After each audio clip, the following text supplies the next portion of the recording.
friends, welcome back to Food Prep Guide. Today I would like to chat with you about how we can prepare our pantries for hard times. Now we have so much content on this channel on ways to help you do that through food preservation, through gardening, through food storage, through different methods and strategies for shopping and saving money at the grocery store, making things homemade, all of that.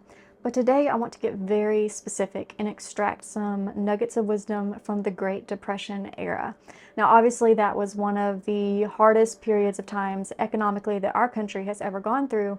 And I think there is a lot to learn from that time period. And some of us had grandparents and great-grandparents that we were able to talk to about it, but a lot of us did not. So I want to share with you what I have learned through talking with my grandmother, but also through this book that I had picked up a couple years ago called Clara's Kitchen. Some of you may be familiar with Clara and her content. She was actually a YouTuber. She has since passed on, but she was on YouTube, and one of her nicknames is everybody's favorite YouTube grandmother. But she's just a wealth of knowledge with how to make do with what you have and how to get by on when you have almost nothing financially. So this book, I highly recommend it. I will have it linked down in the description box below. But I want to basically share with you 10 secrets of the Great Depression pantry. 10 things that, from what I have gathered through this book, through talking with my grandmother, and through internet research and forums and things like that, what I have gathered and considered to be kind of the 10 most productive and useful advice that I personally have seen and heard and received. And I want to pass that along to you today. So let's get started. By the way, if you would like help building your food storage, scroll down to the description box of this video and click this link for our free 1-year food storage plan. We calculated a year's supply of food for one person, then broke that data down into a week-by-week list of items to build your pantry on a budget. We'll send it straight to your inbox. If you're new here, we invite you to subscribe and hit the notification bell so you don't miss all of our upcoming food preservation, pantry storage, and gardening tutorials. Now back to the kitchen. Okay, secret number one is ingredient substitutions. You know, using things that maybe the recipe doesn't call for, maybe you wouldn't typically put in that kind of recipe, but you have to because that's all you have. So I want to talk about 3 examples in particular. The first one is using lard instead of oil. Now today we know that, like, if a recipe calls for vegetable oil, we can easily substitute that for avocado oil or olive oil. But what if you don't have any oils whatsoever, because the vast majority of people cannot afford them? That's kind of where people were at with the Great Depression. During the Great Depression era, a lot of people did farm. They did grow gardens. And the people who didn't typically lived in communities where they could have access to people who did farm or did grow a garden. And lard, being an animal byproduct and a natural part of the butchering process, and the fact that it can be rendered down extremely easily with nothing but a boiling pot, made lard the go-to resource for fat content, for oil content. And this is something that my family and I are in the process of transitioning to ourselves, even just today, even though we do have access to oils. I am practicing and using lard a whole lot more in our family because we do have a very good, high quality local source of pork fat. Lard is pork fat, by the way, just in case anyone wasn't sure. If you can get, of course, fat from other animals, and it's called, I think beef is called tallow, chicken fat's called like schmaltz or something like that. But lard is pork fat, and I was able to get a whole lot of it and render it down, and I can't remember exactly how many pints we ended up with, but I want to say it's between 12 and 15 pints, and we haven't even gone through one whole jar yet, so it lasts a very long time. But that's what people use instead of butter, instead of oils. And I mentioned the oils, but it was also used in place of butter too. Butter was something else that was very, very scarce, and the lard is a good substitute in most of those cases. One of the things that I assumed it would be good for would be frying, like our fried zucchini or squash, or like our venison chunks. And it does the job, but the smoke point is, I mean, it's just, and creates so much smoke. So I'm not really sure what the alternative to that will be. If anyone has any advice for me, please drop it in the description box below. But anyway, lard instead of animal oils and butter. So the next kind of ingredient substitution is going to be fruit butters or fruit sauces instead of eggs. Now we have, so let's say you have a cake that calls for 2 eggs. Now the people who raised chickens, that wasn't an issue for them, but not everybody raised chickens back then, just like today. And they didn't have access to eggs, but apparently apples were in abundance, and that was something that people could use apple sauce. I think I said fruit butters. I didn't mean fruit butter, I meant fruit sauce. Apple sauce, pear sauce, that kind of thing. And they would use that in place of eggs in their baking. And I have this jar of pear chunks for you here because we actually don't put up a whole lot of fruit sauces.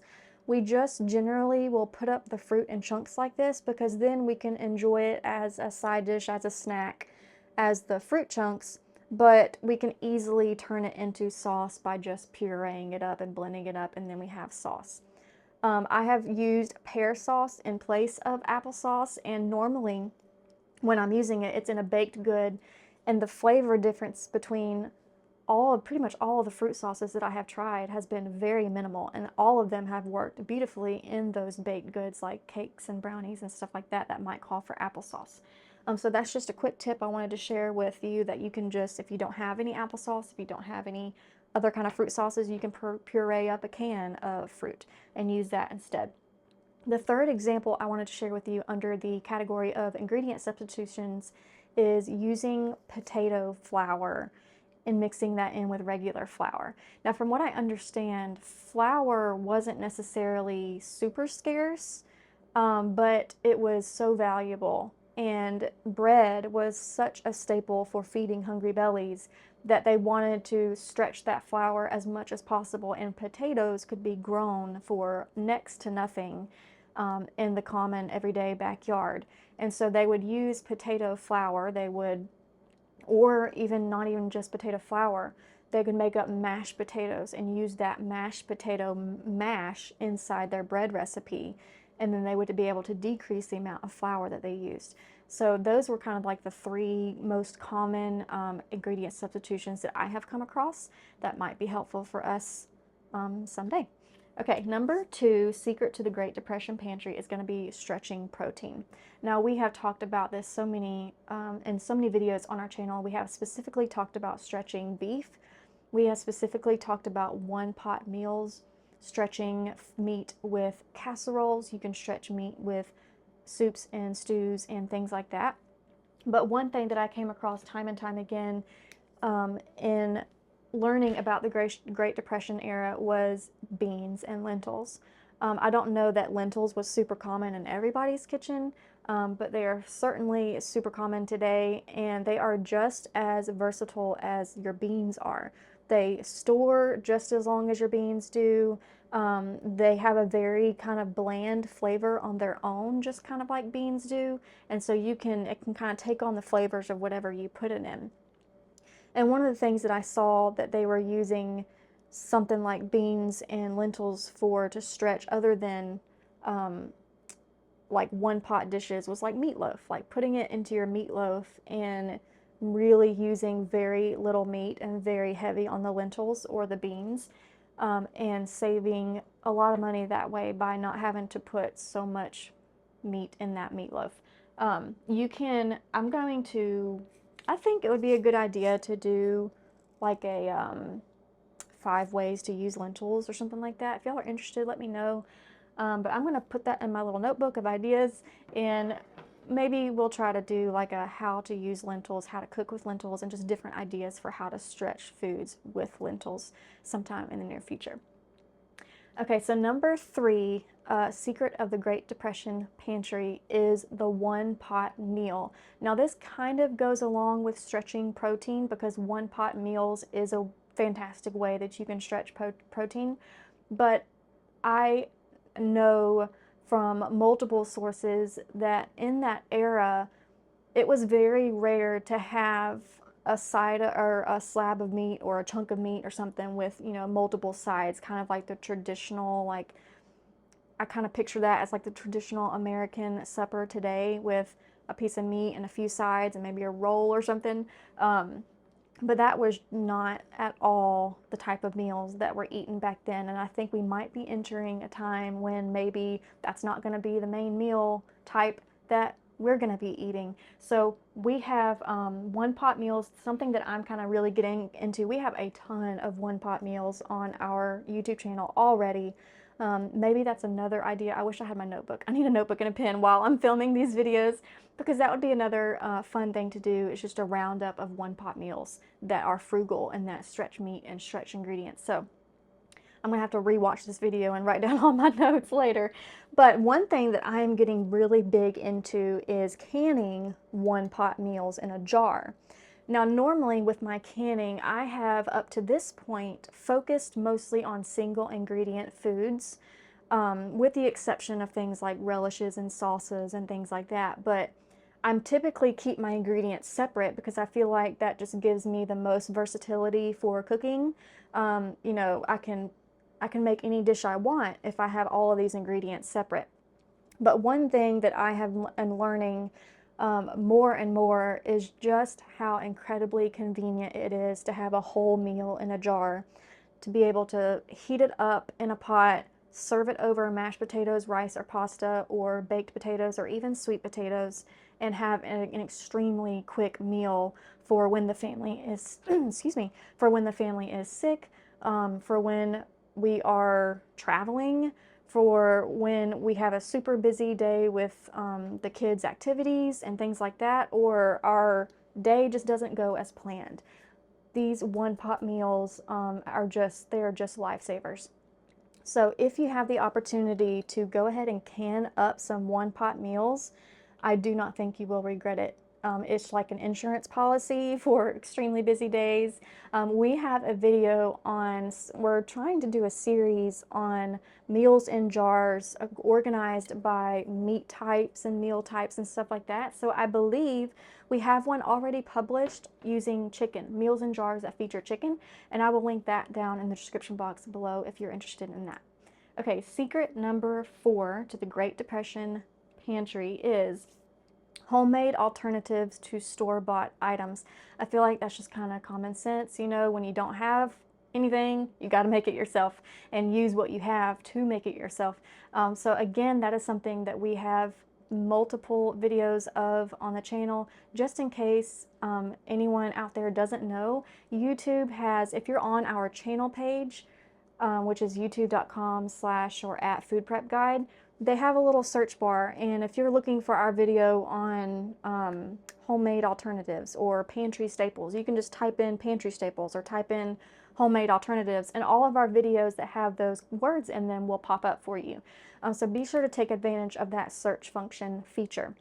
But I did want to mention 3 very specific recipes that I have seen when reading and studying about the Great Depression era, and one of those is going to be like buttermilk. Like, buttermilk was not something that in general people had on hand, and for the most part, from what I understand, they would use milk, but even milk was something they didn't have a whole lot on hand. So just, I mean, it's like instead of something called for milk and they didn't have it, it's just water. Yeah, it's not going to taste as good, it's not going to be as creamy, your baked goods aren't going to be as fluffy, but if you don't have a choice, you know, you don't have a choice. You got to make do with what you have. That's why I love this book. She has so many ideas and recipes for simply making do with what you have. But for modern day, and while we do have access to milk and all of that stuff, one thing that I use time and time again for buttermilk is just a splash of white vinegar, just distilled white vinegar in a cup of milk. Let it sit for about 10 minutes. What that vinegar does is it kind of curdles the milk slightly, not like in a super gross way, but just kind of gives it that kind of slightly sour buttermilk type flavor. And when you put that into your biscuits, I cannot tell a difference between buttermilk, true buttermilk biscuits, and biscuits that have this fake buttermilk with just a little bit of splash of vinegar in the milk. So if you have not tried that, I highly recommend doing that. The other thing that comes to mind is in our modern cooking, We have a lot of recipes that use cream of soups, cream of chicken, cream of mushroom, cream of celery. I mean, y'all know how many, the aisle at the grocery store of cream of soups is just ridiculously large. And that's because it's just kind of a common staple in our modern cooking. But we can make all of those at home ourselves with just a simple roux and some dehydrated ingredients. We have a video on how to make up all of those cream of soups, and that will be linked in the description box below as well. Okay, tip number 5 that I want to tell you about is the importance of root vegetables. And Miss Clara talks about this in her book extensively. And this is something that I don't think a lot of us want to think about, and I certainly don't really want to talk about. But the fact of the matter is, when hard times come, lawlessness increases. When people get hungry, when their families are hungry, they become thieves, and some people become violent, and they're just, hunger drives people to do things that they would never think that they would do. And root vegetables, they are very easy to disguise in your lawn to where it doesn't draw attention to your house as saying, hey, I have a lot of food here. We grow this huge garden, and a lot of times in that kind of situation, that can kind of not be a great thing. But root vegetables are so easy to grow in abundance in your yard without drawing a whole lot of attention to it. So I know that's not really a fun topic, but I do think that tips like that need to be known and need to be addressed for just preparing for hard times. But one of the things that she talked about, obviously potatoes. I mean, I am such a huge fan of potatoes. Y'all probably know that if you are a friend of Food Prep Guide. But one thing that she mentioned that I was not aware of was the value of turnips and rutabagas. And I have seen faux, what did they call them?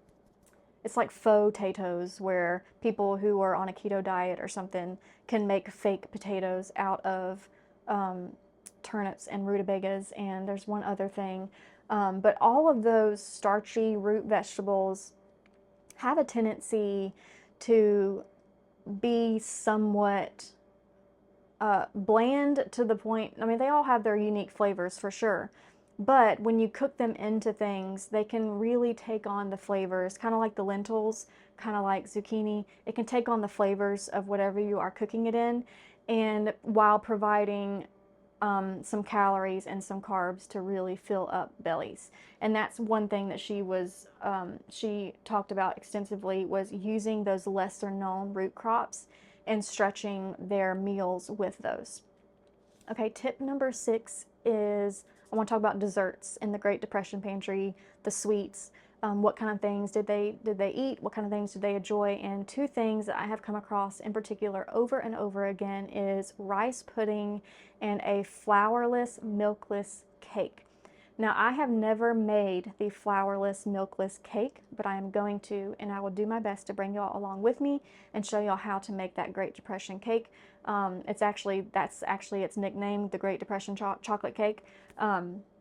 But she made it, excuse me, and she made the rice pudding a lot, which is made with leftover rice, milk, and sugar, and just making I almost said slop, that sounds kind of gross, but just almost like a little porridge mixture, but it was sweet because it had some sugar in it. And that was a lot of their desserts, was that flourless, milkless chocolate cake and rice type pudding. And I'm sure, I don't know that oats, that's something interesting I have not come across in my research on the Great Depression.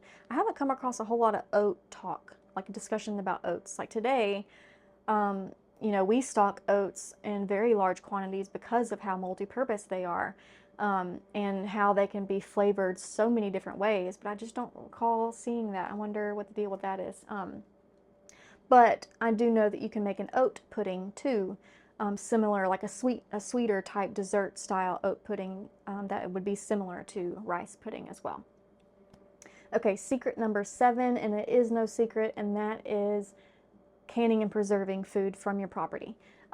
This is a huge passion of mine here on Food Prep Guide. We talk extensively about growing a garden, or going to your farmers markets and buying in bulk at the rock bottom prices that each of your fruits and vegetables are each year, and then putting those away via canning, via blanching and freezing, via dehydrating, via freeze drying, fermenting, all the ways that we can put that food on our shelves to then use throughout the year, so that we're not having to pay those really high out of season costs for those fruits and vegetables when they're out of season, and therefore expensive.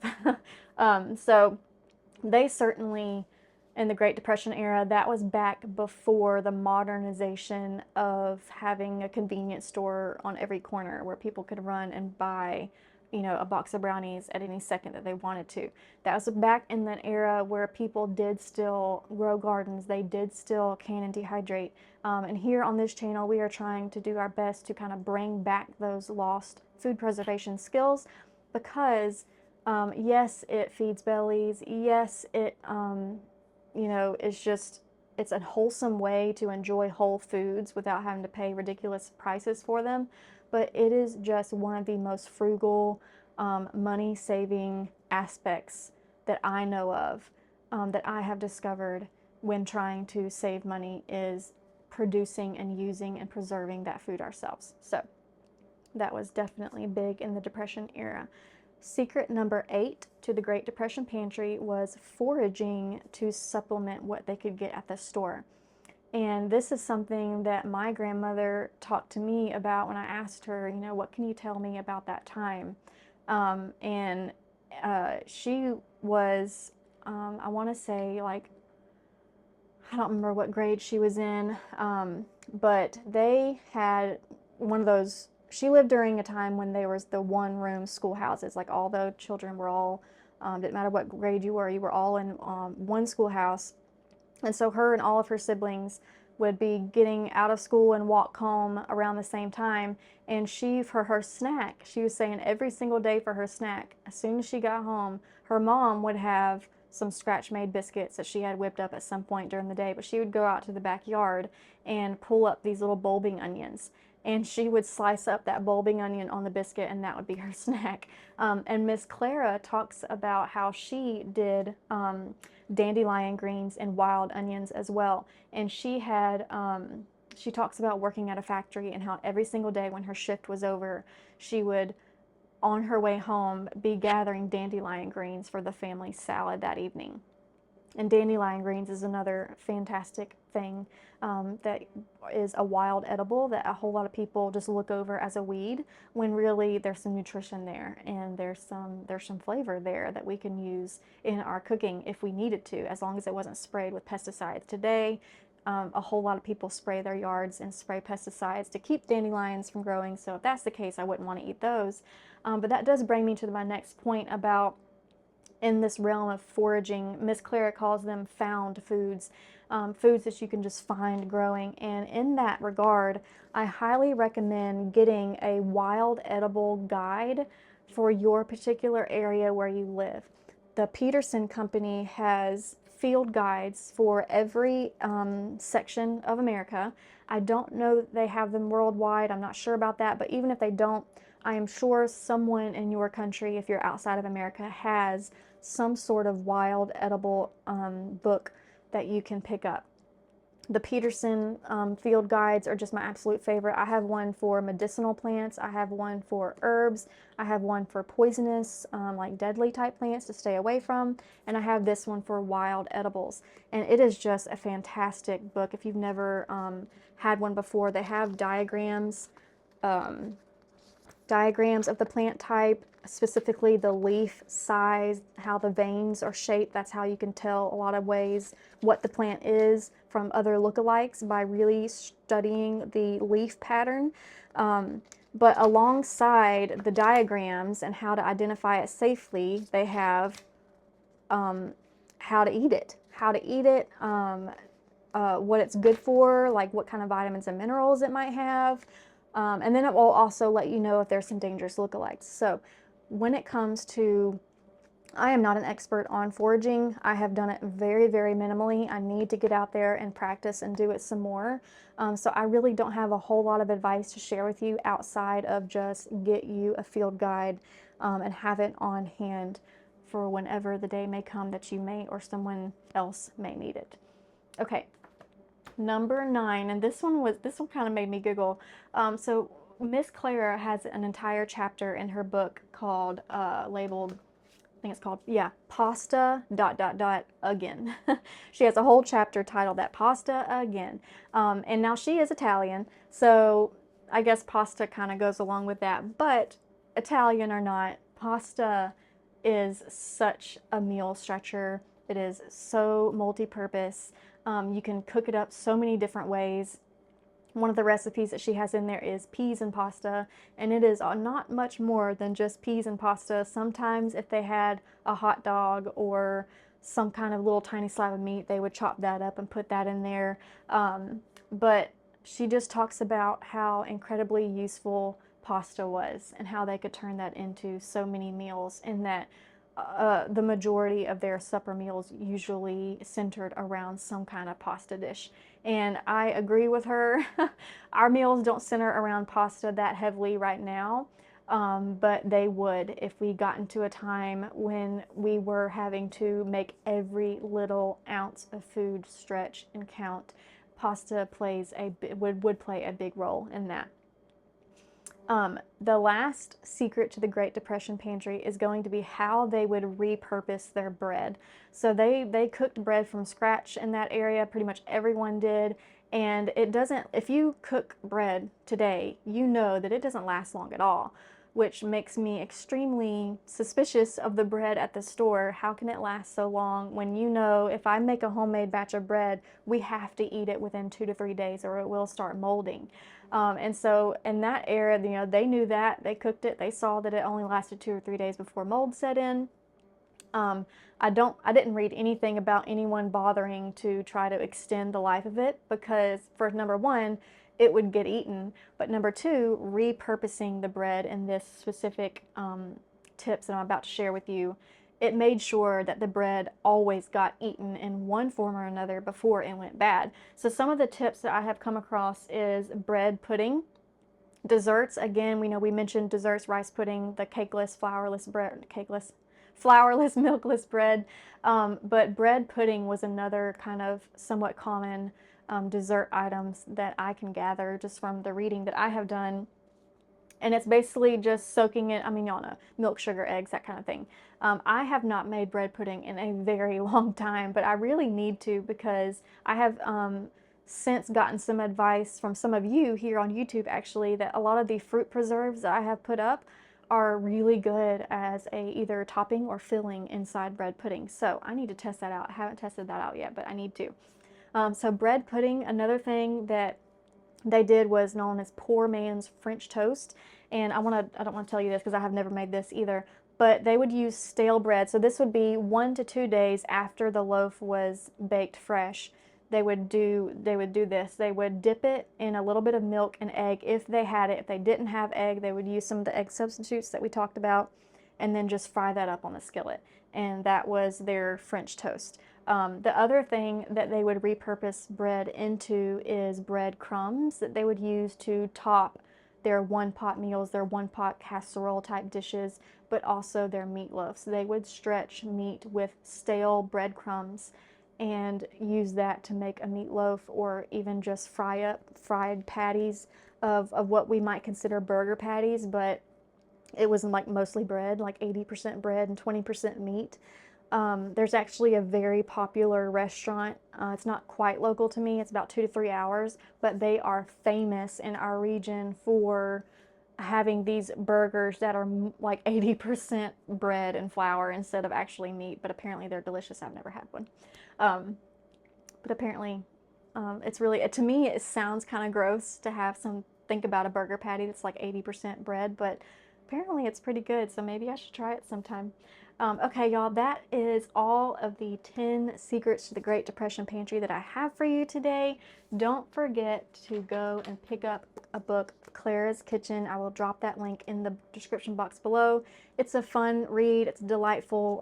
I love hearing stories from the elderly, from people who have so much more wisdom and experience excuse me, experience than I do. stories that I can learn from, and that's really how this book is set up. She is just a storyteller. She's a fantastic storyteller. And so it's just fun, a fun read besides all of the little nuggets of wisdom and recipes that are in there too. Okay, y'all, I hope that was helpful to you, and we will see you next time. Bye.